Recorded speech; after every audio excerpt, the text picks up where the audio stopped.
ہے۔ حامیم، یہ کتاب اللہ کی طرف سے نازل ہوئی ہے جو غالب ہے، حکمت والا ہے۔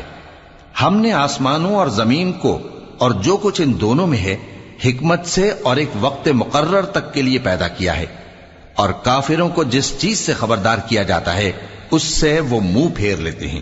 کہو کہ بھلا تم نے ان چیزوں کو دیکھا ہے جن کو تم اللہ کے سوا پکارتے ہو؟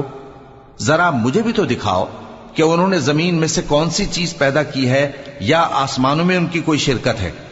اگر سچے ہو تو اس سے پہلے کی کوئی کتاب میرے پاس لاؤ، یا تمہارے پاس علم انبیاء میں سے کچھ ہو تو اسے پیش کرو۔ اور اس شخص سے بڑھ کر کون گمراہ ہو سکتا ہے جو ایسے کو پکارے جو قیامت تک اسے جواب نہ دے سکے اور ان کو ان کے پکارنے ہی کی خبر نہ ہو۔